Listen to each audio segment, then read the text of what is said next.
Bonjour à tous, bienvenue sur l'hippodrome de Vincennes pour assister à un superbe dimanche de course.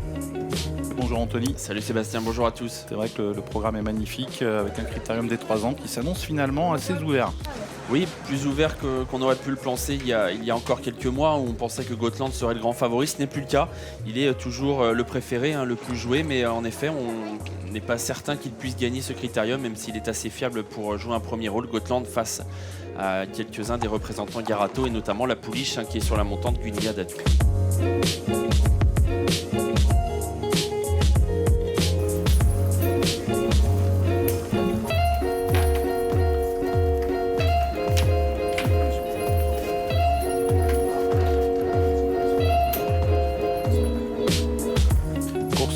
Passionnante que ce critérium des 3 ans. Est-ce qu'elle se résume à un duel entre Gotland et Gunia Datou, un duel entre Philippe Allaire et Sébastien Garato, qui tous les deux sont quintuplement représentés dans cette course? Eh bien, nous en parlerons très en détail, mais avant toute chose, nous allons rejoindre Audrey, qui est en compagnie de Pascal Bernard, qui est le propriétaire de Galiléa Monnaie, l'une des petites cendrillons de la course. Et qui apprécie de venir passer ses dimanches à Vincennes. La semaine dernière, c'était très sympa avec Usa Josselin et puis la petite Bélina. Là, aujourd'hui, c'est Galiléa. C'est pas les mêmes prétentions, mais attention parce que dernièrement, c'était plutôt sympa. Oui, elle a très bien couru l'autre jour. Bon, aujourd'hui, on vient un peu plus relax. On espère être... si on rentre dans le quintet, c'est super. Je pense que la jument peut rentrer dans le quintet, oui, tout à fait. Ce qui va être un avantage pour elle, c'est la course qui va sûrement être très rythmée. Ce qui était...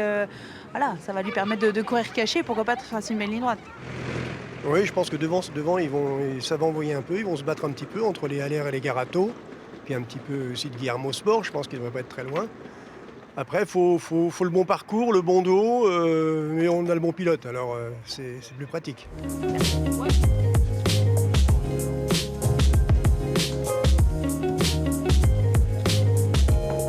On va savoir ce que pense Sébastien Garato de sa pouliche et également de ses autres représentants. Parce que 5 partants dans un critérium, c'est pas rien quand même pour un entraîneur. Ouais, c'est pas rien. Et puis on peut les courir, on les court. Voilà, on n'a pas que des premières chances, mais au moins on se fait plaisir et les clients se font plaisir un petit peu. Puis les choses sont en forme, ils sont pas malades. Voilà. On en profite, Gunia Datou va porter le numéro 9. Est-ce qu'elle est assez endurcie? Gunia, oui, c'est une jument qui est assez douée, elle peut courir caché. On l'a vu des fois de Novant gagner quand même, donc je pense qu'elle peut être là, ouais. Enfin, après, voilà, il faut le parcours, c'est un critérium. Il faudra battre les choix Philippe Allaire, il faudra battre peut-être aussi le Fabrice Soulois, qui reste sur des victoires. Mais si on a un bon parcours, elle peut finir vite. Ça va sûrement être un critérium assez rythmé. Ouais, parce que je pense que cette année, on ne peut pas dire qu'il y a un fast-selling Bourbon dans la course. Il n'y a pas d'épouvantail, donc il y a beaucoup de chevaux qui se tiennent, à mon avis, ça dépend du parcours. Et ça peut se jouer avec le parcours, je pense. Ça va être un avantage pour elle? Gunia, c'est une jument qui est pratique, elle démarre vite, elle ne tire pas, elle a toutes les qualités d'une jument de course. Voilà, après, elle n'a pas beaucoup couru, mais elle arrive dans la bonne foulée, comme on dit, et puis je pense qu'elle peut faire un truc. Après, elle gagne, je ne sais pas, mais elle peut être au moins dans les 4 premières.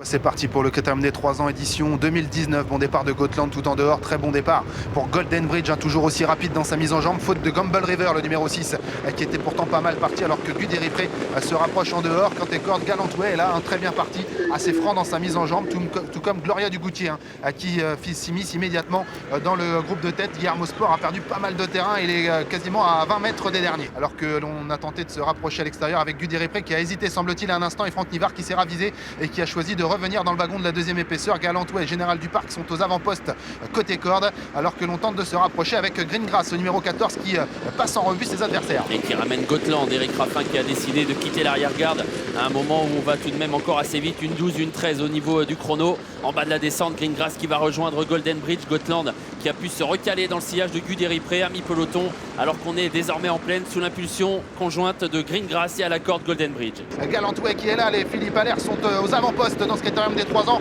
alors que l'on est bientôt au poteau des 500 derniers mètres. Mondol Genilou qui est là après son effort également, alors que Guderipré s'est fait petit et tente maintenant de regagner du terrain avec, semble-t-il, un peu de gaz. Mi-tournant final, Björn Goop qui semble essayer de venir en progression avec Gunia Datou, car il est contré par Golden Bridge, mais celui-ci est très sollicité. Gotland très sollicité, Gunia Datou qui va mieux que pour l'instant, et Guderipré qui est sorti du peloton, ligne droite finale. Björn Goop qui est en train d'utiliser les artifices, il a débouché les oreilles de Gunia Datou qui tente de repartir. Guderipré qui va se lancer à sa poursuite avec Galantway, la ligne droite, Gunia Datou qui a l'avantage. Guderipré qui lutte pour les places avec Galantway, Galiléa Monnaie, Gunia Datou.